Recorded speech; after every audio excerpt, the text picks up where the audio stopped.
పరిశుద్ధ గ్రంథమైన బైబిల్ తెరిచి ఒకసారి ప్రతి ఒక్కరు కూడా బైబిల్లో ఉన్న ప్రతి ఒక్కరు తెరవాలి. తెరిచి నిర్గమకాండ గ్రంథం తెరవండి. తెరిచి 33:11 ఎవరైనా చదవండి. మనం మోసేతో ముఖాముఖిగా మాట్లాడుచుండెను. తర్వాత అతని స్థలంలోనికి తిరిగి వచ్చుచుండెను.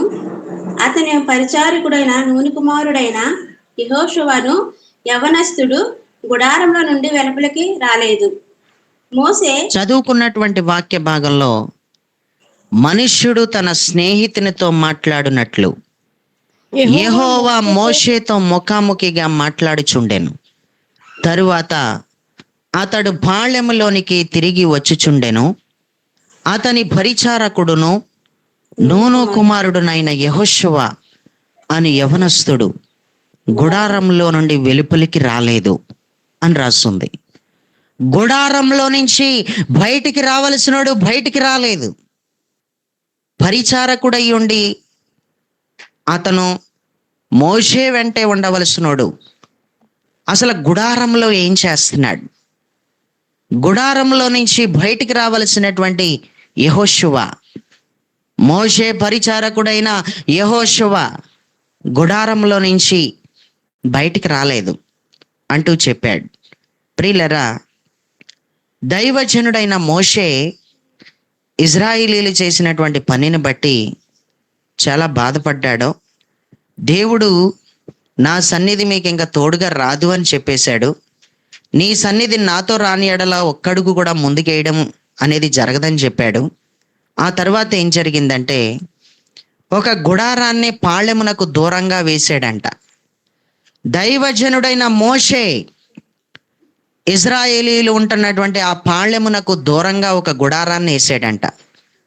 ఆ గుడారంలో మోషే ఆ గుడారమునకు వెళ్ళినప్పుడు, ఆ గుడారంలో మోషే ప్రవేశించినప్పుడు యెహోవా మహిమ గుడారపు ద్వారం దగ్గరికి వచ్చినట్టు, యెహోవా మహిమ ఆ గుడారపు యొక్క ద్వారం దగ్గర ఉంటున్నట్టు వాళ్ళు గమనించారు. మోషే గుడారంలోనికి ఎప్పుడైతే వెళ్తున్నాడో, గుడారంలోకి వెళుతున్నటువంటి మోషేని తన వెనుక వైపు నుంచి లోపలికి వెళ్ళేదాకా ఇజ్రాయిలీలు చూస్తానే ఉన్నారు. ఏం చేస్తున్నారు? మోషేని, దైవజనుడైన మోషేని ఇజ్రాయిలీలు వేయబడిన గుడారంలోనికి మోషే ఎప్పుడైతే వెళ్తున్నాడో, మోషే నడుచుకుని వెళ్తుంటుండగా అతను వెనక భాగంలో నుంచి ఇజ్రాయిలీలు చూస్తూ ఉన్నారు. మోషే గుడారం లోపలికి వెళ్ళిపోయిన తర్వాత యెహోవా మహిమ ఆ గుడారపు ద్వారము దగ్గర ఆవరించినట్టు, దేవుడు మహిమ దిగొచ్చినట్టు, ఆ మహిమలో ఒక మనుష్యుడు తన స్నేహితునితో మాట్లాడుతున్నట్టు మోషేతో దేవుడు మాట్లాడటం మనం గమనిస్తాం. ప్రియులరా, పాళెమునకు దూరముగా వేయబడినటువంటి ఆ గుడారానికి ఒక పేరు పెట్టాడు. మోషే ఆ గుడారానికి పెట్టినటువంటి పేరు ఏంటంటే ప్రత్యక్షపు గుడారం. ఆ గుడారం ఏ గుడారం? ప్రత్యక్షపు గుడారం అంటూ ప్రత్యక్షపు గుడారం అని ఒక పేరు పెట్టాడు. ఆ ప్రత్యక్షపు గుడారంలో ముఖాముఖిగా దేవుని యొక్క స్వరాన్ని విన్న మోషే ఆ గుడారంలో నుంచి బయటకు వచ్చేసాడు. ఆ గుడారంలో నుంచి బయటకు వచ్చేసినటువంటి మోషే పాళెమునకు సమీపించాడు. పాళెమునకు సమీపించినప్పుడు ప్రజల గుడారాలు కూడా అక్కడ ఉన్నాయి. ప్రజల గుడారాలకి సమీపంగా వెళ్ళాడు. ప్రజల గుడారాలలో ఉన్న ఒక గుడారంలో తన పరిచారకుడైన యెహోషువ కూడా ఉన్నాడు. తన పరిచారకుడైన యెహోషువ మాత్రం గుడారంలో నుంచి బయటికి రాలేదు అని రాశాడు. గుడారంలో నుంచి బయటికి రాలేదు అంటే ఏనా జ్వరం వచ్చి పడుకుని పోయాడా? ఏనా నీరసం వచ్చి పడుకున్నాడా? నాకేం పని ఉందలే అని అనుకున్నాడా?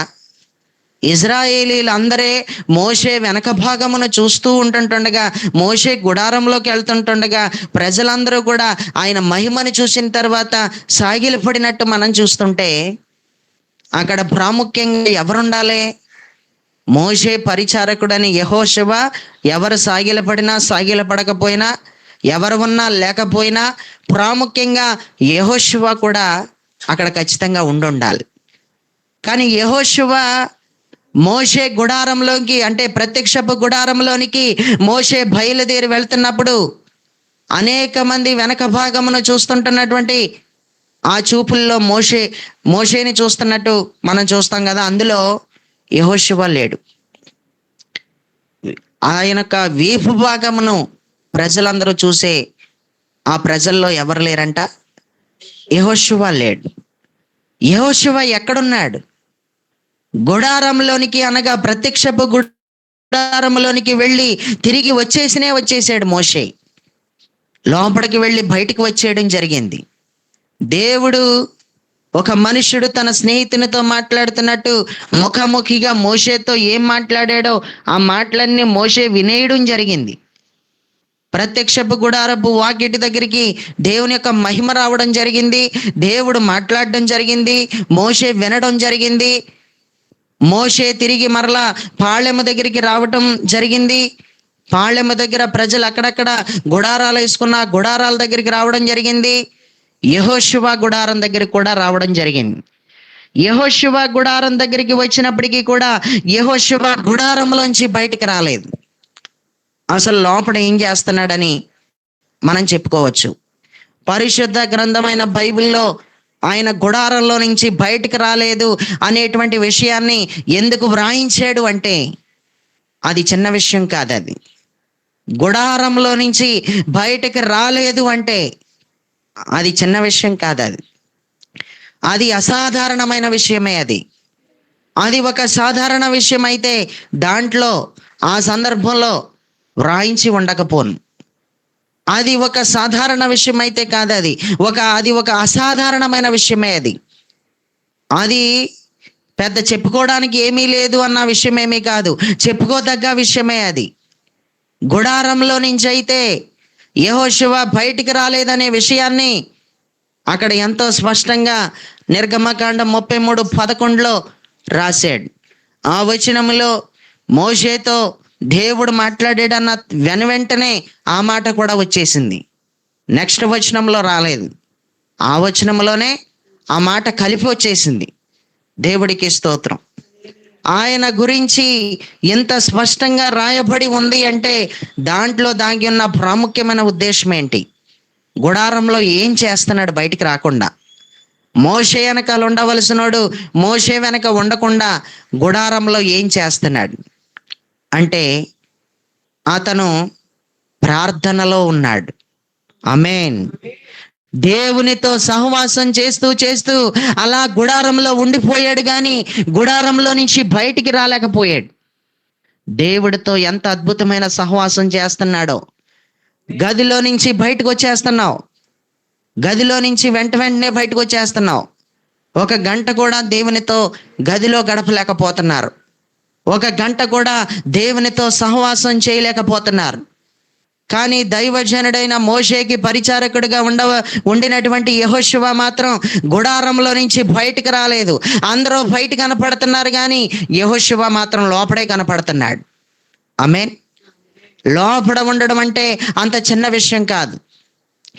తీగట్టుకుని లాగితే డొంకంతా కదిలినట్టు ఈ పాయింట్ నాకు తెలిసి ఒక 2-3 వారాలైనా ఇది కొనసాగుతూ ఉంటుంది.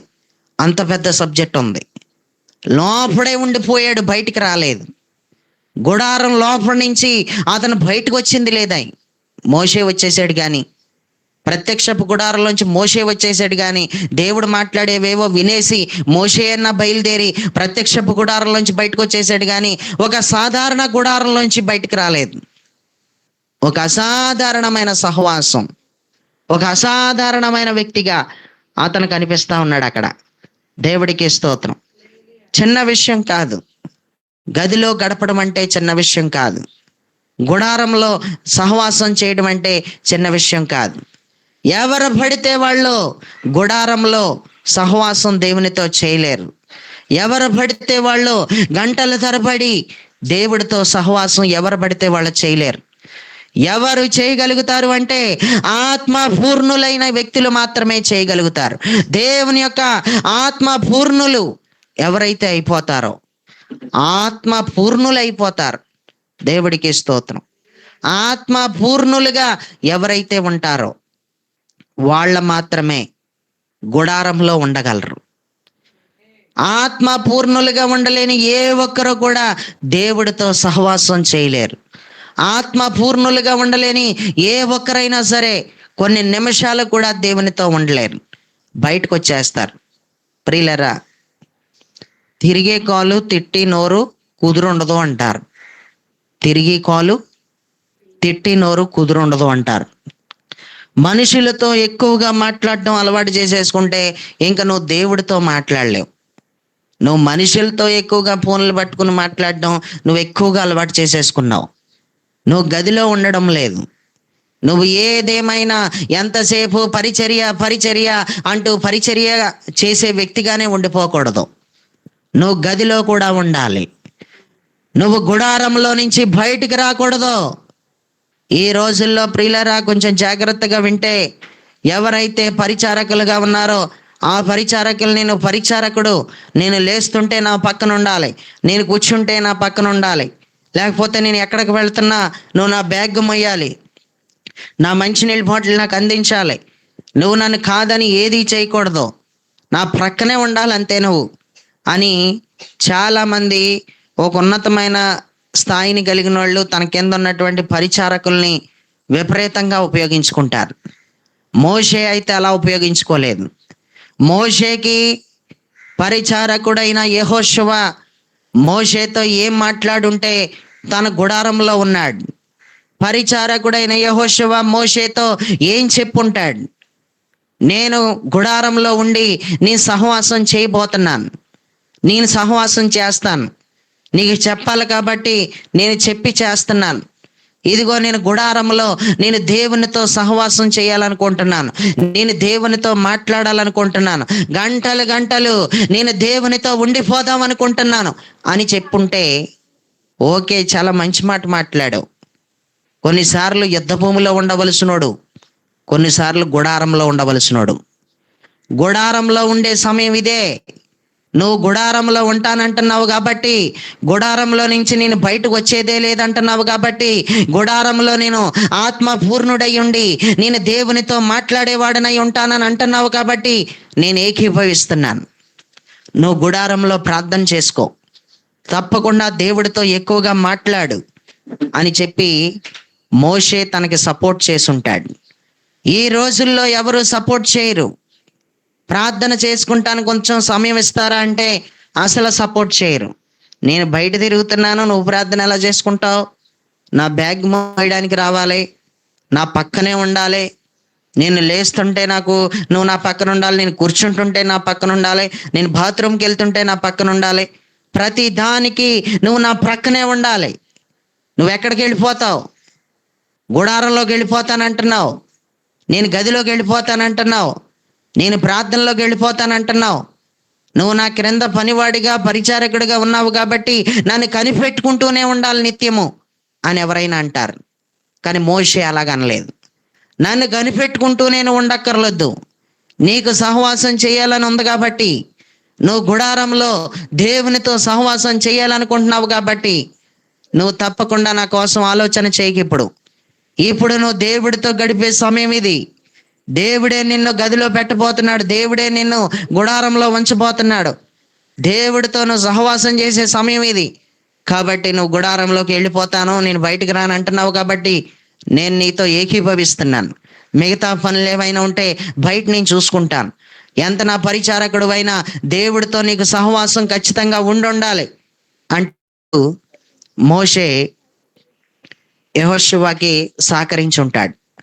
అందుకే సహకరించాడు కాబట్టి మోషేతో పరిచారకుడైన యెహోషువ ప్రత్యక్షపు గుడారపు దగ్గర కానీ, ప్రత్యక్షపు గుడారం ద్వారం దగ్గర కానీ, మోషేకి సమీపంగా కానీ ఆ సందర్భంలో ఆ సమయంలో లేడు. అతను ఎక్కడున్నాడంటే గుడారంలోనే ఉన్నాడు. యెహోషువ గుడారంలో ఉండటానికి గల కారణం, అతను బయటికి రాకపోవడానికి కారణం, అతను పూర్ణుడు, దేవుడికి స్తోత్రం. మనలో ప్రతి ఒక్కరం కూడా ఆత్మ పూర్ణులమైపోతే గనక దేవుని చేత మనందరం కూడా గొప్ప చేయబడతాం. భక్తుడైన యెహోషువ దేవుని చేత గొప్ప చేయబడ్డానికి గల కారణం ఏంటంటే, దేవుని చేత అతను చాలా ఉన్నతమైన స్థాయికి ఎదగడానికి గల కారణం ఏంటంటే, అంత గొప్ప చేయబడ్డానికి గల కారణం ఏంటంటే, భక్తుడైన యెహోషువ ఆత్మ పూర్ణుడు. భక్తుడైన యెహోషువ ఎవరో? ఆత్మ పూర్ణుడు. అసలు ఆత్మ పూర్ణుడు అంటే ఏంటో తెలుసా? ఆత్మ పూర్ణుడు అంటే నీకు తెలుసా? ఒక ఆత్మ పూర్ణుడు మాత్రమే, ఒక ఆత్మ పూర్ణురాలు మాత్రమే గదిలో ఉండగలదు. ఒక ఆత్మ పూర్ణురాలు మాత్రమే, ఆత్మ పూర్ణుడైన ఒక వ్యక్తి మాత్రమే గుడారంలో ఉండగలడు. ఎవరు పడితే వాళ్ళ గుడారంలోకి వెళ్ళలేరు. గుడారంలోకి వెళ్ళినా ఉండలేరు, బయటకు వచ్చేస్తారు. ఆత్మ పూర్ణులు మాత్రమే. ఆత్మ పూర్ణులుగా ఎందరైతే మారిపోతారో వాళ్ళందరూ కూడా గంటలు గంటలు 4 గోళ్ల మధ్యలోనే ఉంటారు. వాళ్ళు బయటికి కనిపించరు. వాళ్ళు యెహోషువ ఎక్కడా కూడా బయటికి కనిపించట్లేదు. ఎన్ని గంటలైందో ఎవడికి తెలియదు. కానీ అతను మాత్రం గుడారంలోంచి బయటికి రాలేదు. అతను ఆత్మ పూర్ణుడు. ఇంతకీ ఆత్మ పూర్ణుడు అంటే ఏంటి అనేది బాగా తెలుసుండాలి. ఆత్మ పూర్ణురాలు వైపో, ఆత్మ పూర్ణుడు వైపో. ఆత్మ పూర్ణుడు వైపోతే, ఆత్మ పూర్ణురాలు వైపోతే ఒక భక్తుడైన యెహోషువ లాగా నువ్వు కూడా గదిలోనే ఉండిపోతావు. దేవుడితో గంటలు గంటలు మాట్లాడే లెవెల్కి ఎదిగిపోతుంది నీ భక్తి అంతా కూడా. కానీ ఇప్పుడు ఒక దైవజనుడు ఏం చెప్పాడంటే, ముష్టి ప్రార్థన. ప్రార్థన అంటే ఏ ప్రార్థన? ముష్టి ప్రార్థన. కొంతమంది ముష్టి ప్రార్థనలు చేస్తున్నారంట. నిమిషం కూడా ఉండని ప్రార్థనలు, 5 నిమిషాలు కూడా ఉండని ప్రార్థనలు అంటూ ఆ ప్రార్థనల కోసం ఆయన కోపం వచ్చి ఏమన్నాడంటే, ముష్టి ప్రార్థనలు చేస్తున్నావు అన్నాడు. గంటలు గంటలు దేవుడితో ఉండవలసినటువంటి వ్యక్తివి గంటలు గంటలు బయటే ఉంటున్నావు. లోపల ఉండవలసిన వ్యక్తివి బయట తిరుగుతున్నావు. ఎందుకు బయట తిరుగుతున్నావు? ఎందుకు లోపల లేవు నువ్వు? అసలు ఎందుకు గుడారంలో లేవు? ఎందుకు గదిలో లేవు అంటే నువ్వు ఆత్మపూర్ణురాలు అవ్వలేదు. నువ్వు ఆత్మపూర్ణుడు అవ్వలేదు. అసలు ఆత్మపూర్ణుడు అంటేనే ఆత్మతో నిండుకున్నవాడు అని అర్థం.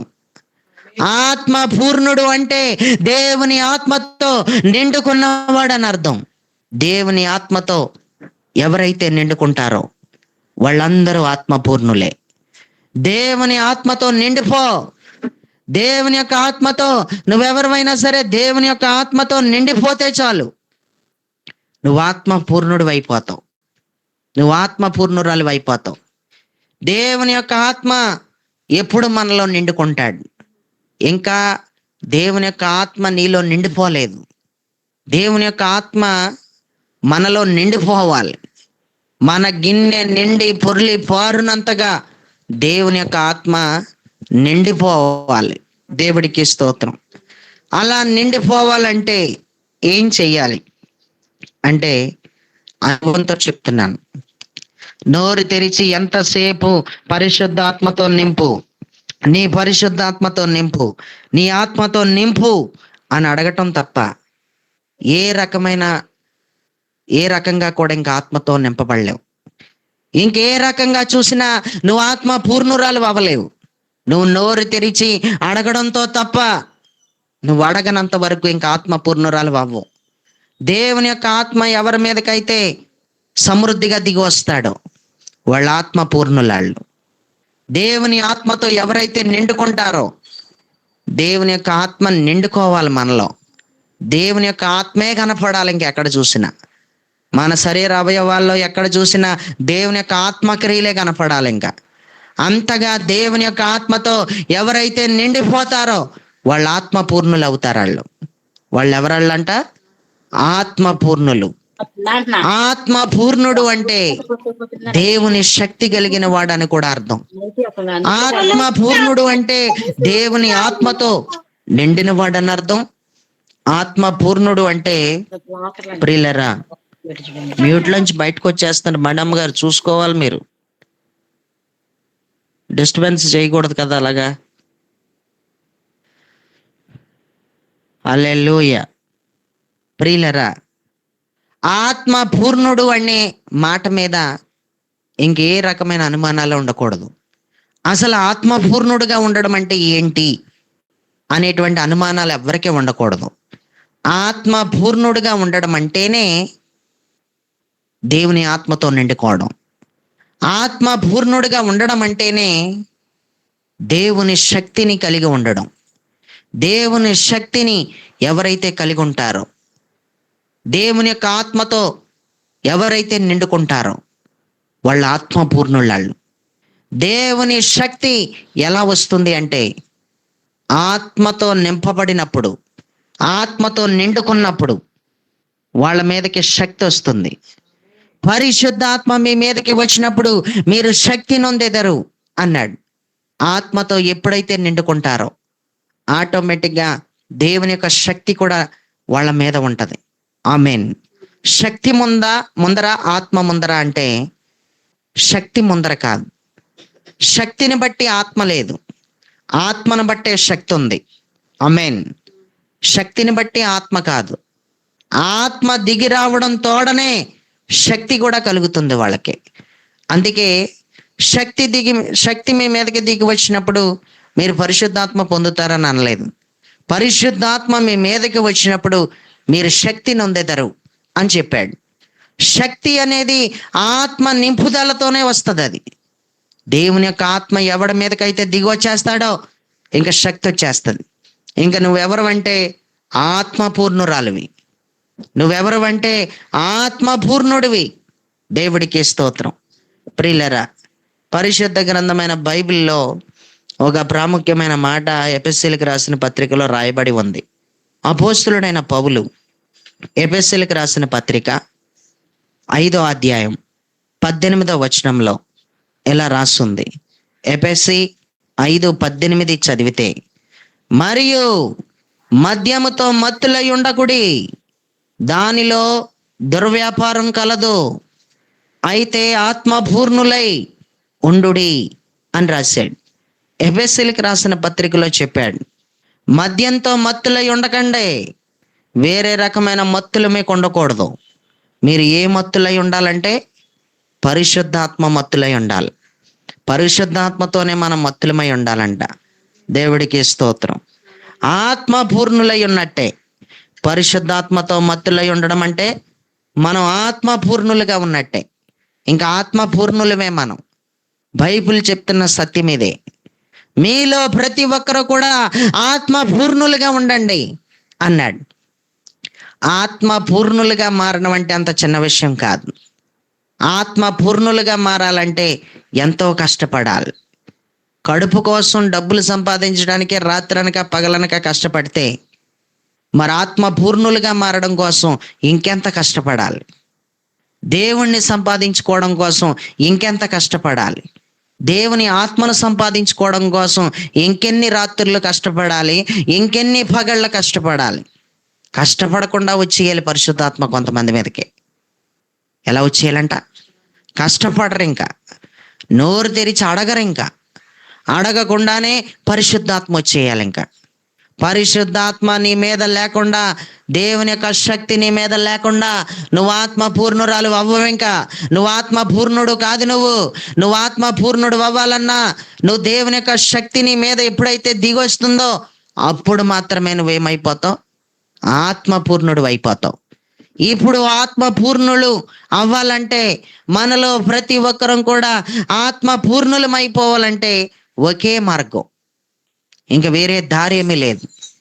ఏం చేస్తే ఆత్మ పూర్ణులం అవుతాం? ఏం చేస్తే దేవుని యొక్క శక్తి కలిగిన వాళ్ళం అవుతాం అంటే నోరు తెరిచి, ఇక నీ పరిశుద్ధాత్మ నాకు కావాలి, నీ పరిశుద్ధాత్మ అభిషేకం నాకు కావాలి అంటూ ఆత్మతో మిళితమైపోవాలి. ఆత్మతో సంబంధం పెట్టేసుకోవాలి. పరిశుద్ధాత్మను గూర్చిన ప్రార్థనే ఎక్కువగా జరగాలి. పరిశుద్ధాత్మతో ఎవరైతే నింపబడాలనుకుంటారో, దేవుని యొక్క ఆత్మ నింపుదల కొరకు ఎవరైతే వెతుకుతారో ఆ దారులు ఎవరైతే వెతుకుతారో, ఏ దారిలో నుంచి ఏ విధంగా పరిశుద్ధాత్మ నా పైకి దిగొస్తుందో అని ఎవరైతే పరిశుద్ధాత్మ గురించి పొందే దారి గురించి దేవుని సమక్షంలో వెతుకుతూ ఉంటారో వాళ్ళకి ఖచ్చితంగా దేవుడు ద్వారాలు తెరుస్తాడు. ఏ దారిలో ఏ రూట్లో వెళితే నువ్వు పరిశుద్ధాత్మను పొందుతావో ఖచ్చితంగా ఒక రూట్ అంటూ ఉంటుంది. ఆ రూట్లో వెళితేనే నీకు ఆ పరిశుద్ధాత్మ నింపుదల నీకు కలుగుతుంది. దేవుడికి స్తోత్రం. ఏ ఊరు వెళ్ళాలన్నా ఒక రూట్ ఉంటుంది. ఖచ్చితంగా ఏ ఊరు వెళ్ళాలన్నా ఒక రూట్ ఉంటుంది. సులువుగా ఒక ఊరు వెళ్ళాలంటే ఆ ఊరు వెళ్ళటానికి ఒక సులువుగా ఆ ఊరిని అందుకోవడానికి ఒక రూట్ అనేది ఖచ్చితంగా ఉంటుంది. ఒక రోడ్ అనేది ఖచ్చితంగా ఉంటుంది. ఒక దారి అనేది ఖచ్చితంగా ఉంటుంది. దారి లేకుండా ఏది ఉండదో, దారి ఖచ్చితంగా ఉండుంటుంది. ప్రియులరా, ఒక గమ్యానికి చేరుకోవాలనుకున్న నువ్వు నీ గుమ్మం దగ్గర నుంచి బయలుదేరితే నువ్వు అనుకున్న ఊరికి నువ్వు రీచ్ అవ్వాలంటే ఖచ్చితంగా ఒక రూట్ని ఎలా అయితే వెతుక్కుంటావో, ఒక దారి ఎలాగైతే ఉంటుందని నువ్వు గమనించావో, పరిశుద్ధాత్మను పొందటానికి కూడా దారి ఉంది. ఆ దారి ఏటో తెలియక ఇంకా ఆత్మతో నింపబడలేదు. దారి తెలియకపోతే మనం వెళ్ళాలనుకున్న రూట్కి వెళ్ళగలమా? దారి తెలియకపోతే ఏం చేస్తామండి? కొన్ని ప్రయాణాలు చేసేటప్పుడు, ఇప్పుడు ఖమ్మంలో వచ్చే నెల, ఖమ్మంలోనే అనుకుంటాం. ఖమ్మం అంటే ఖమ్మంలోనే అనుకుంటాం. ఖమ్మంలో రైల్వే స్టేషన్లో రైలు దిగేసిన తర్వాత అక్కడ నుంచి చెన్నారానికి అటు ఎక్కాలి. చెన్నారం అంట. దేవుడికి స్తోత్రం. చెన్నారం ఏంటో నాకు తెలియదు, చెన్నారం ఏంటో నేను ఎవరిని కనుక్కోను, ఎలాగోలాగా వెళ్ళిపోతుంటానంటే ఎప్పటికీ చెన్నారం వెళ్ళలేవు. చెన్నారం వెళ్ళాలంటే, ఖమ్మం దగ్గర ఉన్న చెన్నారం వెళ్ళాలంటే ఖచ్చితంగా రూట్ తెలియకపోతే రూట్ కనుక్కోవాలి. దారి తెలియకపోతే దారిని కనుక్కునన్నా నేను చెన్నారం వెళ్ళి సహవాస కూడికి పెట్టి రావాలి. ఆమేన్. అర్థమైందా? ఇప్పుడు పరిశుద్ధాత్మని ఎలా పొందాలో, పరిశుద్ధాత్మను పొందుకోవడానికి ఇంతవరకు నీకు ఒక రూట్ తెలియలేదు, ఇంతవరకు నీకు ఒక దారి ఏంటో కనపడలేదు. ఎలా పరిశుద్ధాత్మతో నింపబడాలో, పరిశుద్ధాత్మతో నింపబడితే గనక చాలా నిండుగా పరిశుద్ధాత్మతో నిండిపోవాలంటే ప్రతి దానికి ఒక దారి ఉంటుంది. ఆమేన్. నీకు దారి కావాలా వద్దా? నువ్వు పరిశుద్ధాత్మని పొందుకునే వ్యక్తివైతే, నిజంగా పరిశుద్ధాత్మ మీద నీకు ఒక ఆశ ఉంటే, దేవుని యొక్క ఆత్మతో నేను నిండుకోవాలన్న ఒక ఆశ నీలో ఉంటే ఖచ్చితంగా ప్రియులరా ఒక దారి ఉంటుంది. అది ఖచ్చితంగా నీవు తెలుసుకోగలిగితే, నేను నిజంగా పరిశుద్ధాత్మ పూర్ణురాలను అయిపోవాలి, నాకు ఆ దారి ఏంటో ఖచ్చితంగా కనపడాలి అనుకుంటే దారి కనుక్కుంటాం రావట్లేదు నీకు. దారి కనుక్కుని ఆ రూట్లో వెళితే నీకు పరిశుద్ధాత్మ నీ పైకి వస్తుంది. పరిశుద్ధాత్మ నీ పైకి ధారాళంగా, చాలా సమృద్ధిగా నీ పైకి దేవుని యొక్క ఆత్మ దిగి వస్తుంది. అప్పుడు నువ్వేమైపోతావంటే ఆత్మ పూర్ణురాలు అయిపోతావు. ఇంతకీ పరిశుద్ధాత్మను పొందుకునే దారి చెప్పమంటారా? మరి ఇప్పుడు పరిశుద్ధాత్మను పొందుకునే దారి ఏమీ లేదు. తరచుగా ఇంకా అడగడమే. అడుగుడి మీకివ్వబడును అన్నాడు. తను అడుగువానికి ఎంతో నిశ్చయముగా కొలతలు లేకుండా తన పరిశుద్ధాత్మని ఇస్తానన్నాడు. పరిశుద్ధాత్మ పూర్ణురాలు అవ్వాలంటే, పరిశుద్ధాత్మ పూర్ణుడు అవ్వాలంటే ఇదే దారి. ఈ దారిలో వెళ్ళకపోతే కొన్ని సంవత్సరాలు అయిపోతున్నా సరే ఇంకా పరిశుద్ధాత్మని ఎప్పటికీ పొందలేవు. నువ్వు నోరు తెరిచి నీ పరిశుద్ధాత్మతో నింపు, నన్ను నీ ఆత్మతో నింపు అని నువ్వు అడగనంత వరకు నువ్వు వెళ్ళవలసిన గమ్యానికి వెళ్ళలేవు. నువ్వు ఆత్మ తాకిడిని అనుభవించలేవు. నీకింతవరకు రూట్ తెలియలేదు, కానీ వాక్యం మాత్రం మనకి రూట్ ఏటో చెప్పేస్తుంది. వాక్యంలో మనకి పరిశుద్ధాత్మని ఎలా పొందాలో మనకి రూట్ ఉంది. దేవుడికి స్తోత్రం. తన్ను అడుగువానికి ఎంతో నిశ్చయముగా పరిశుద్ధాత్మని ఇస్తానని చెప్పాడు. తన్ను అడిగే వారికి మాత్రమే ఇస్తాడంట. ఎంతో నిశ్చయముగా ఇస్తాడంట. బలంగా ఇచ్చేస్తాడు. ఇంకా చాలా సమృద్ధిగా ఇచ్చేస్తాడు. ఇంకా కొలత లేకుండా మనకి ఆయన తన ఆత్మని ఇచ్చేస్తాడు ఇంకా. కానీ ఆత్మ మీద ఆలోచనలు కానీ, ఆత్మకు సంబంధించినటువంటి ప్రార్థనలు కానీ చాలామంది జీవితాల్లో ఉండడం లేదు. ఎందుకంటే ఈ రూట్ నాకు అవసరం లేదు, ఈ దారి నాకు అవసరం లేదు, ఈ పరిశుద్ధాత్మ నాకు అవసరం లేదు అని అనుకుంటున్నారు. ఆత్మ పూర్ణులుగా మారాలన్నా ఆసక్తి లేదు, ఆత్మ పూర్ణులుగా మారిపోవాలన్నా ఒక ఆతురత లేదు చాలా మందికి. నేను ఆత్మ పూర్ణురాలను అవ్వకుండా ఎన్నాళ్ళు ఉంటాను, నేను ఆత్మ పూర్ణుడిని అవ్వకుండా ఎన్నాళ్ళు ఉంటాను అన్న ఇంత బాధ కూడా చాలా మందికి లేదు. ఆ దారేటో తెలియపోతే ఆ దారేటో చెప్పండి, కాస్త పరిశుద్ధాత్మను పొందుకునే ఆ రూట్ ఏటో చెప్పండి, ఆ దారేటో చెప్పండి అని అడిగైనా కనుక్కోరు కొంతమంది. దేవుడికి స్తోత్రం. పరిశుద్ధాత్మను పొందటానికి ఏకైక రూటు ఖచ్చితంగా నువ్వు నోరు తెరిచి నీ ఆత్మతో నన్ను నింపుతావా, నింపవా? నీ ఆత్మతో నన్ను నింపు. నీ ఆత్మ కావాలన్నా కానీ ఆసక్తితో అడగాల. మళ్ళీ అడగమన్నాను కదా అని పెదవులతో అడిగితే పని అవదు. పెదవుల ప్రార్థన మంది. ఏ ప్రార్థన? ఏదో పైన ప్రార్థన చేసేస్తారు కొంతమంది. ఇందులోనే గమనించేస్తాను నేను. లోపటి నుంచి రాదు అది. పలికే పలుకులు లోపటి నుంచి రావు, అవి పైనే వచ్చేస్తాయి. ఆత్మ తీవ్రతతో లోపల నుంచి రావలసిన పలుకులు లోపల నుంచి రావయి, ఏదో జస్ట్ అలా పెదవుల నుంచి వచ్చేస్తాయి. పడుకుంటున్నావేటి? చన్నీళ్ళు కొట్టాలేమో ఇప్పుడు నీకు. దేవుడికి స్తోత్రం. హల్లెలూయా. ప్రియులరా, ఆత్మ పూర్ణుణ్ణి అయిపోవాలి, ఆత్మ పూర్ణురాలని అయిపోవాలి అన్న ఆసక్తి నీకు లేనంత వరకు నువ్వు ఎప్పటికీ కూడా ఆత్మపూర్ణురాలు అవ్వలేవు, నువ్వు ఆత్మపూర్ణుడు అవ్వలేవు. నువ్వు ఆత్మపూర్ణుడు అవ్వకపోతే, నువ్వు ఆత్మపూర్ణురాలు అవ్వకపోతే గుడారంలోంచి బయటకు వచ్చేస్తావు. ఏం చేస్తావు? గుడారంలో నుంచి బయటకు వచ్చేస్తావు. గుడారంలో ఉండలేవు, గదిలో ఉండలేవు, గదిలో నుంచి బయటకు వచ్చేస్తావు. దేవుడికి స్తోత్రం. ఆత్మపూర్ణురాలు అవ్వలేదు కాబట్టి నిద్రపోతున్నావు. ఆత్మపూర్ణురాలు కాదు నువ్వు. నువ్వు ఆత్మ సంబంధివి కాదు. నువ్వు ఆత్మతో నిండుకోని వ్యక్తివు నువ్వు. దేవుడికి స్తోత్రం. ఆత్మ పూర్ణురాలు అయితే కన్ను ఆరపకుండా చూస్తావు. స్తోత్రం. చక్కగా దేవుని యొక్క వాక్యాన్ని వింటావు. నువ్వు ఆత్మ పూర్ణుడు అయితే, నువ్వు ఆత్మ పూర్ణురాలు అయితే ఎంతమంది చక్కగా పడుకుని గూగుల్ మీట్లో మంచాల మీద పడుకుని వాక్యం వింటున్నారు. నువ్వు ఆత్మపూర్ణుడు కాదు నువ్వు. నేను చెప్పేస్తున్నాను, నువ్వు ఆత్మపూర్ణురాలు కాదు. నేను చెప్తాను, నీకంత ఇదిగా ఉందా నీకు వాక్యం వినేటప్పుడు? ఇక్కడి నుంచి మాట్లాడుతుంటే ఈయనకి ఎలా తెలిసిపోయింది అనుకుంటున్నారు వాళ్ళు. తెలిసిపోద్ది, ఆత్మపూర్ణులుగా ఉంటే అలాగే తెలిసిపోద్ది.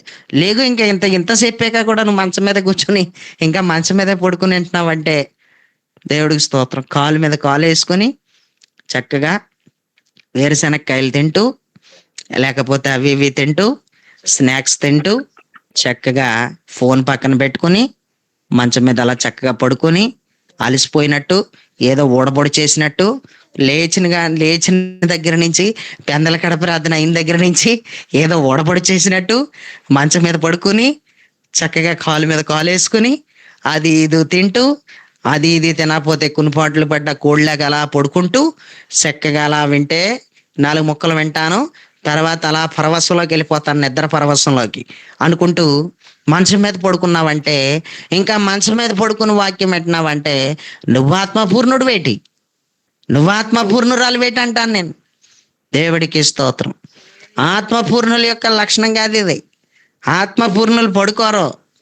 ఆత్మపూర్ణులు దేవుని యొక్క ఆత్మతో నిండుకున్న వాళ్ళకి భక్తి ఎక్కువ, నిద్ర తక్కువ. భక్తి ఎక్కువగా ఉంటది, నిద్ర చాలా తక్కువగా ఉంటది. దేవుడికి స్తోత్రం. ప్రియులరా, దేవుని యొక్క ఆత్మతో నింపబడితేనే నువ్వు ఆత్మపూర్ణుడివి. దేవుని యొక్క ఆత్మతో నిండుకుంటేనే నువ్వు ఆత్మపూర్ణురాలివి. దేవుని యొక్క ఆత్మతో సంవత్సరాలు అయిపోతుంది కానీ ఆ దారేటో తెలియక ఎక్కడెక్కడో తిరుగుతున్నావు, ఆ రూట్ ఏటో తెలియక ఇంకా ఎక్కడెక్కడో తిరుగుతున్నావు. ఆ దారేంటో నీకు తెలిసి ఉండాలి, ఆ రూట్ ఏటో నీకు తెలిసి ఉండాలి. ఒకటి, నువ్వు నోరు తెరిచి ఆత్మతో నింపని అడగడం అనేది ఆ రూటు. రెండవది, ఆత్మ కోసం కనిపెట్టుకుంటూనే ఉండాలి. ఈ రాత్రే నాకు ఇస్తావా, ఈ ఉదయకాలమే ఇస్తావా, నాకు ఏ సమయంలోనైనా నువ్వు ఇస్తావు, నేను కనిపెట్టేసుకుంటున్నాను, నాకు నీ ఆత్మ కావాలి అంటూ దేవుని యొక్క ఆత్మ దిగి రావడం తోడనే భాషల వరం కూడా నీకు వచ్చేయాలి. భాషలతో కూడా నువ్వు మాట్లాడేయాలి.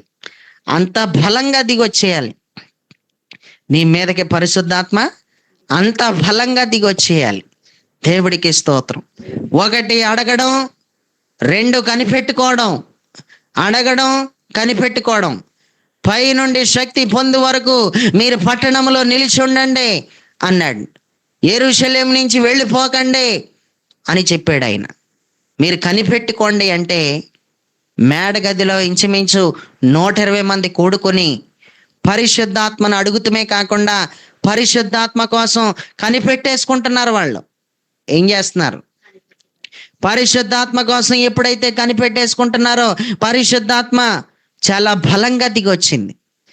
పరిశుద్ధాత్మ బలంగా దిగొచ్చినప్పుడు అందరూ కూడా అన్య భాషలతో మాట్లాడేస్తున్నారు. పరిశుద్ధాత్మ దిగి రావడంతోనే భాషలు కూడా వచ్చేస్తున్నాయి. వాళ్ళకి ఏం వచ్చేస్తున్నాయి? భాషలు వచ్చేస్తున్నాయి. పరిశుద్ధాత్మతో నింపబడు, పరిశుద్ధాత్మతో నిండుకొని ఆత్మపూర్ణురాలు వైపో, ఆత్మపూర్ణుడు వైపో. ఆత్మపూర్ణురాలు అయిపోవడానికి, ఆత్మ నీ మీదకి దిగి రావాలంటే నువ్వు నోరు తెరిచి అడగడమే దాని దారి. నోరు తెరిచి అడగడం, కనిపెట్టుకోవడమే దాని రూట్ అంతా కూడా. దేవుడికి స్తోత్రం. ఈ రోజు నేటికి కూడా ఆత్మపూర్ణులు అవ్వకపోవడాన్ని బట్టే భక్తిలో ఎదగలేకపోతున్నారు.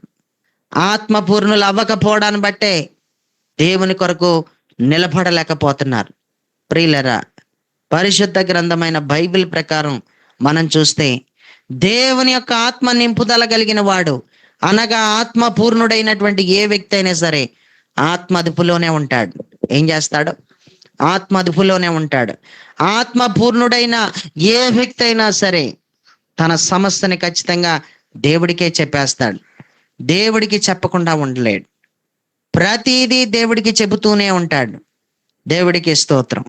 మనం పరిశుద్ధ గ్రంథంలో గనక మనం చూడగలిగితే లూకా సువార్త 4:1 చదివితే, మనకి లూకా సువార్త 4వ అధ్యాయం 1వ వచనాన్ని చదివితే, యేసు పరిశుద్ధాత్మ పూర్ణుడై యోర్దాను నది నుండి తిరిగి వచ్చి 40 దినములు ఆత్మచేత అరణ్యములో నడిపింపబడి ఆత్మచేత శోధింపబడి చుండెను అని రాస్తుంది. యేసయ్య అంతటోడు ఆత్మపూర్ణుడైపోయాడంట. యేసయ్య ఆత్మపూర్ణుడు అయ్యాడు. ఇప్పుడు పరలోకము నుండి దిగొచ్చినోడికి ఆత్మ అంత అవసరం అయితే మనకెంత అవసరం చెప్పండి? పరలోకం నుండి దిగొచ్చినోడికి ఏం అవసరం? ఆత్మ అవసరం అయింది. ఆత్మ పూర్ణుడైపోయాడు. యేసు ఆత్మ పూర్ణుడైపోయాడంటే నిజముగా ఆయన సమృద్ధిగా ఆత్మను కలిగిన వాడు. ఆమేన్. ఆయన కూడా ఏం పొందాడు? పరిశుద్ధాత్మను పొందాడు. ఆమేన్. పరిశుద్ధాత్మతో నిండుకున్న యేసు మనకి కనబడతా ఉన్నాడు. పరిశుద్ధాత్మతోనే నిండుకున్నాడు ఆయన. హల్లెలూయా. పరిశుద్ధాత్మతో ఎప్పుడైతే నిండుకున్నాడో మరి ఆయన ఆత్మ చేత అరణ్యంలోకి వెళ్ళిపోయాడంట. 40 దినాలు ఆయన ఏమైపోయాడంట? ఉపవాస ప్రార్థనలలోకి వెళ్ళిపోయాడు ఆయన. దేవుడికి స్తోత్రం. ఆయన ఆత్మ చేత కూడా శోధించబడ్డాడంట. చాలా జాగ్రత్తగా వినాలి. ఆత్మ పూర్ణులైన వాళ్ళకి మాత్రమే శోధనలు ఉంటాయి, అందరికీ ఉండవు. అపవాది చేత శోధించబడాలి. నిజమైన ఆత్మ పూర్ణురాలు అయితే, నిజమైన ఆత్మ పూర్ణుడు అయితే నీకు అపవాది ద్వారా శోధనలు ఖచ్చితంగా ఉండాలి. ఆత్మ పూర్ణుడైన భక్తుడైన యోబుని చూస్తే అపవాది ఏ విధంగా శోధించిందో, మనలో ప్రతి ఒక్కరికి కూడా శోధనలు తప్పనిసరి. నాకే శోధన వద్దు అనుకుంటే నువ్వు ఆత్మ పూర్ణుడివే కాదు. నాకే బాధ వద్దు అనుకుంటే నువ్వు ఆత్మ పూర్ణురాలు కాదు. నిజమైన ఆత్మ పూర్ణుడు, నిజమైన ఆత్మ పూర్ణురాలికి అపవాది ద్వారా శోధనలు ఖచ్చితంగా ఉంటాయి. యేసయ్య అంతటోడు అపవాది చేత శోధించబడ్డాడు. అపవాది చేత శోధించబడటానికి కారణం ఆయన ఆత్మ పూర్ణుడు కాబట్టి శోధించబడ్డాడు. ఈరోజు అందరికీ శోధనలు ఉండవు, అందరికీ అపవాది చేత శోధనలు ఉండవు, అందరూ అపవాది చేత శోధించబడరు. వాళ్ళు వీళ్ళు అందరూ బాగానే ఉంటున్నారు, మాకే వస్తున్నాయి, మా ఇంట్లోనే వచ్చేస్తున్నాయి శోధనలని అనుకుంటా ఉంటారు. ఆత్మ పూర్ణురాలు కాబట్టే నీ ఇంట్లో వస్తున్నాయి, ఆత్మ పూర్ణుడు కాబట్టే నీకు వస్తున్నాయి. నీవు ఆత్మ పూర్ణుడు కాబట్టే నీకు ఎదురు దెబ్బలు, నువ్వు ఆత్మ పూర్ణురాలు కాబట్టే దేవుని ఆత్మ నీ మీద ఉంది కాబట్టే నీ మీదే నిందలు, నీ మీదే అవమానాలు, నీ జీవితంలోనే అన్ని ఒడిదుడుకులు. ఏదేదో అనుకుని కన్నీళ్ళు ఎట్టేసుకుని ఏడిచేసావు, ఏదేదో అనుకుని కన్నీళ్ళు ఎట్టుకుని ఏడిచేసావు. ఎప్పుడైనా లోతుకి ఒక ఆత్మ పూర్ణురాలుగా, ఒక ఆత్మ సంబంధిగా, ఒక దేవుని మనిషిగా ఏ విధంగా ఆలోచించావా? ఏ విధంగా నేను ఆత్మ పూర్ణురాలిని కాబట్టి నాకు ఈ శోధనలు వస్తున్నాయి అని సంతోషించావా? ఎప్పుడైనా నాకు వచ్చిన శోధనలో ఇంకెవరికి రావట్లేదు, నాకే వచ్చిపోతున్నాయి అని చాలా బాధపడిపోయి ఉంటావు. నీకే వస్తున్నాయి అంటే, నాకే వస్తున్నాయి అంటే మనం ఆత్మ పూర్ణులం కాబట్టే మనకు వస్తున్నాయి అని మనం బాగా గమనించాలి. ఆత్మ పూర్ణులకి ఖచ్చితంగా అపవాది పక్కనే ఉంటాడు. ఆత్మ పూర్ణులకి అపవాది ఎక్కడ ఉంటాడు? పక్కనే ఉంటాడు. దేవుని యొక్క ఆత్మ నింపుదల కలిగినటువంటి ప్రతి ఒక్క ఆత్మ పూర్ణుడికి వాడు పక్కనే నిలబడి ఉంటాడు. యేసయ్యని వాడు ఎంత శోధించాడో చూసారా? మనకు తెలియదేముంది. యేసయ్య అపవాది చేత శోధించబడ్డాడు. యేసయ్య అపవాది చేత ఏ విధంగా శోధించబడ్డాడో మనం కూడా నానా విధాలుగా, నానా ఇబ్బందుల్లో, నానా పరిస్థితుల్లో, నానా సమయాలలో మనం కూడా శోధించబడతా ఉంటాం. శోధించబడాలి. శోధించబడిన పిమ్మట సువర్ణంగా మారిపోతాం, చాలా అందంగా మారిపోతాం. కొన్ని మెలకువలు మనకి కలుగుతూ ఉంటాయి, కొన్ని విషయాలు మనకు అర్థమవుతూ ఉంటాయి. దేవుడికి స్తోత్రం. ఇప్పుడు నేను చెప్తున్నటువంటి ఈ మాటలు గనక మీకేమైనా అర్థమైతే ప్రియులరా, ఆత్మ పూర్ణురాలు అయితే, ఆత్మ పూర్ణుడు అయితే దేవుడు నిన్ను ఎప్పుడూ గొప్ప చేసేస్తాడు. ఆత్మ పూర్ణుడు ఎప్పుడూ కూడా గుడారంలోంచి బయటికి రాడు. ఆత్మ పూర్ణుడు ఎప్పుడూ కూడా గదిలో నుంచి బయటికి రాడు. మోషే ప్రత్యక్షపు గుడారంలోకి వెళ్ళిపోయి బయటికి రానే వచ్చేసాడు. పాళెమునకు సమీపంగా వచ్చేసాడు. పాళెమునందు ఉన్న గుడారాలన్నీ కూడా చూస్తా ఉన్నాడు. యెహోషువ గుడారం దగ్గరికి వచ్చినప్పటికీ కూడా యెహోషువ గుడారంలోంచి బయటికి రాకపోవడానికి కారణం, భక్తుడైన యెహోషువ ఆత్మ పూర్ణుడు, దేవుని యొక్క ఆత్మతో నిండుకున్నవాడు కాబట్టి దేవునితో మాట్లాడుతూనే ఉండిపోయాడు. దేవుడికి స్తోత్రం.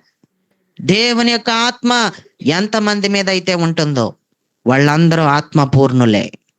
దేవుని యొక్క ఆత్మ నింపుదల ఎవరికి సమృద్ధిగా కలుగుతుందో వాళ్ళందరూ కూడా ఆత్మ పూర్ణులే. ఆత్మ పూర్ణులైనటువంటి వాళ్ళందరూ కూడా ప్రియులరా అపవాది చేత శోధించబడతారు. గుర్తుపెట్టుకోవాలి, అపవాది చేత ఏమైపోతారు? శోధించబడతారు. ఆత్మ పూర్ణులైన ప్రతి ఒక్కరు కూడా ఆత్మ చేత నడిపించబడతారు. నేను ఎన్ని పాయింట్లు చెప్పాను? ఇప్పటికి 2 పాయింట్లు చెప్పాను. ఆత్మ పూర్ణులైన ప్రతి ఒక్కరు కూడా అపవాది చేత శోధించబడతారు. బాగా గుర్తుపెట్టుకోవాలి. ఆత్మ పూర్ణులైన వాళ్ళందరూ కూడా ఆత్మ చేతే నడిపించబడతారు. ఆ తర్వాత 3వది, ఆత్మ పూర్ణులైన ప్రతి ఒక్కరు కూడా ఆత్మ అదుపులోనే ఉంటారు. ఆమేన్. ఎన్ని పాయింట్లు చెప్పాను? 3 పాయింట్లు చెప్పాను. దేవుడికి స్తోత్రం. ఆత్మ పూర్ణులైన ప్రతి ఒక్కరు కూడా 4వ పాయింట్ చెప్పి ముగిస్తాను. 5వ పాయింట్ పెద్దది. అది 5వ పాయింట్ కాదు, ఇక్కడ నుంచి తీగట్టుకుని లేకపోతే డొంకంతా కదిలినట్టు కదిలిపోద్ది చూడు ఇక్కడి నుంచి వాక్యం. దేవుడికి స్తోత్రం. 11వ పాయింట్లో అనేక పాయింట్లు వచ్చేస్తాయి. 11వ పాయింట్లోనే అనేక పాయింట్లు వస్తాయి. ఇప్పటికే 3 దాటిపోతున్నా, అది ఒక్కొక్కటి సాగదీస్తే ఎంత టైం పడుతుందో చూడు. ఇప్పుడు ఎన్ని పాయింట్లు చెప్పాను? 3 చెప్పానా? 4 చెప్పానా? 3 చెప్పాను. 4వది ఏం జరుగుతుందో చెప్పనా? ఆత్మ పూర్ణురాలు అయితే ఏమైపోతావు చెప్పనా? ప్రవచించే వ్యక్తిగా మారిపోతావు. ప్రవచనాలు చెప్పేస్తావు, భవిష్యత్తుని ప్రవచిస్తావు. అలాంటి సామర్థ్యం నీకు వచ్చేస్తుంది. ఈ మాట లూకా సువార్త 1వ అధ్యాయం 67వ వచనాన్ని చదివితే, మరియు అతని తండ్రి జకరియా పరిశుద్ధాత్మ పూర్ణుడై ఇట్లు ప్రవచించెను అని రాస్తుంది. జకరియా పరిశుద్ధాత్మ పూర్ణుడిగా ఉన్నాడంట, ఇట్లు ప్రవచించెను అని రాస్తుంది. ఆత్మ పూర్ణులుగా, పరిశుద్ధాత్మ పూర్ణులుగా ఎవరైతే మారిపోతారో వాళ్ళ ప్రవచనాలు చెప్పేస్తారు. ఇది 4వ పాయింట్. ప్రవచనం గురించి లాక్కొచ్చామంటే బైబిల్లో ఎవరెవరు ప్రవచించారు, ఎలా ప్రవచించారు, ఆత్మ పూర్ణులు అవ్వకుండానే ప్రవచించారా, అది లాక్కుని వస్తే చాలా విషయాలు బయటకు వస్తాయి. దేవుడికి స్తోత్రం. ప్రియులరా, ఇప్పటికే 4 పాయింట్లు చెప్పేశాను. అలా పైన చెప్పుకుంటూ వెళ్ళిపోతున్నాను. దేవుడికి స్తోత్రం. ఆత్మ పూర్ణుడైన ఏ వ్యక్తి అయినా సరే గదిలోంచి బయటికి రాడంతే. ఆత్మ పూర్ణుడైన వాడు గదిలోంచి బయటికి రాడు. ఇది కూడా ఒక పాయింట్గా వేసుకోవాలి. ఇదే అసలు పాయింట్. ఆత్మ పూర్ణుడైన వాడు మాత్రమే గదిలో ఉంటాడు. ఇది మొట్టమొదటి పాయింట్. రెండోది, ఆత్మ పూర్ణుడైన వాడు ఆత్మ అదుపులో ఉంటాడు. ఇది 2వ పాయింట్. ఆత్మ పూర్ణుడైన వాడు ఆత్మ చేత నడిపించబడతాడు. ఇది 3వ పాయింట్. ఆత్మ పూర్ణుడైన వాడు అపవాది చేత శోధించబడతాడు. ఇది 4వ పాయింట్. ఆత్మ పూర్ణుడైన వాడు ప్రవచిస్తాడు. ఇది 5వ పాయింట్. 11వ పాయింట్లో 5 పాయింట్లు వెళ్ళిపోయి అప్పుడే. 11వ పాయింట్లో ఎన్ని పాయింట్లు వెళ్ళిపోయి? 5 పాయింట్లు వెళ్ళిపోయి. యెహోషువలో ఉన్న 11వ గుణలక్షణంలో 5 పాయింట్లు దాటిపోయాం ఇప్పటికే. ప్రియులరా, ఆత్మ పూర్ణులు అవ్వటం అంటే చిన్న విషయం కాదు. ఆత్మ పూర్ణులుగా ఉన్న ఏ వ్యక్తి జీవితమైనా ఎలా మారిపోతుందో కూడా చాలా లోతుగా ఇక్కడి నుంచి కనీసం ఒక 2-3 వారాలన్నా కొంచెం అలా లోతుకి వెళ్ళి వచ్చేద్దాం. దేవుడికి స్తోత్రం. ఇప్పుడు వెళ్ళొద్దు, చీకటిపోతుంది. దేవుడికి స్తోత్రం. ఇప్పుడు వెళ్ళొద్దు, రాత్రి అయిపోతుంది. ఇప్పుడు వెళ్ళొద్దు, టైం అయిపోతుంది. ఇప్పుడు వెళ్ళొద్దు, సమయం అయిపోతుంది. వెళ్దాం, వచ్చే వారం వెళ్దాం. అక్కడికి వెళ్దాం, ఇక్కడికి వెళ్దాం అనుకున్నప్పుడు రేపు వెళ్దాం, ఎల్లుండి వెళ్దాం అని ఎలాగైతే అనుకుంటాం, వచ్చే వారం వెళ్దాం. ఎప్పుడు వెళ్దాం? వచ్చే వారం. ఎక్కడికి వెళ్దాం? లోతుకి వెళ్దాం. ఆత్మ పూర్ణులుగా ఉంటే ఆ లోతులు ఏంటనేది, ఆ లోతుల్లోకి మనం వచ్చే ఆదివారం తప్పకుండా వెళ్తాం. ఈ 5 పాయింట్లు నేను వచ్చే ఆదివారం ఖచ్చితంగా అడుగుతాను. 5 పాయింట్లు నేను వచ్చే ఆదివారం ఖచ్చితంగా అడుగుతాను. మీరు అందరూ గుర్తుపెట్టుకోండి. ఏంటి 5 పాయింట్లు? మరలా చెప్తున్నాను. 1, నువ్వు ఆత్మ పూర్ణుడు అయితే నువ్వు గదిలోంచి బయటికి రావు. ఎంతకీ ఆత్మ పూర్ణుడు అంటే ఏమని చెప్పానంటే, దేవుని ఆత్మతో నిండుకోవడమే ఆత్మ పూర్ణులుగా ఉండడం అని చెప్పాను. ఆత్మ పూర్ణుడు గదిలోంచి బయటికి రాడు. రెండోది, ఆత్మ పూర్ణుడు ఆత్మ అదుపులో ఉంటాడు. మూడోది, ఆత్మ పూర్ణుడు దేవుని ఆత్మ చేత నడిపించబడతాడు. నాలుగోది, ఆత్మ పూర్ణుడు ఖచ్చితంగా అపవాది చేత శోధించబడతాడు. ఆత్మ పూర్ణుడు ప్రవచనాలు చెప్తాడు, ప్రవచిస్తాడు. ఆమేన్. ఈ 5 పాయింట్లు చక్కగా గుర్తుపెట్టుకుందాం. 11వ పాయింట్లో 5 పాయింట్లు వచ్చినాయి. ఆమేన్. ఈ 11వ గుణలక్షణం యెహోషువలో గుడారంలో నుంచి ఆయన బయటికి రాలేదు. అందుకే దేవుడు యెహోషువని గొప్ప చేసేసాడు. ఆత్మ పూర్ణుడు కాబట్టే దేవుని చేత అంత గొప్ప చేయబడ్డాడు. దేవుడు ఊరకనే గొప్ప చేయలేదు ఆయన్ని. ఆయన గొప్ప చేయబడ్డాడంటే కారణం యెహోషువ ఆత్మ పూర్ణుడు, ఆత్మతో నిండుకున్న మనుషుడు, దేవుని యొక్క శక్తిని కలిగిన వాడు యెహోషువ. అందుకే దేవుడు గొప్ప చేయకుండా ఉండలేకపోయాడు. దేవుడికి స్తోత్రం. కాబట్టి ఈ మాటలు మనందరి వినికిడిలో దేవుడు ఆశీర్వదించి భద్రపరచును గాక, దీవించును గాక. ఆమేన్. గూగుల్ మీట్లో ఉన్న వాళ్ళు ఒక్కరైనా విన్న వాక్యం కొరకు ప్రార్థన చేయవలసిందిగా మనవి చేస్తున్నాను.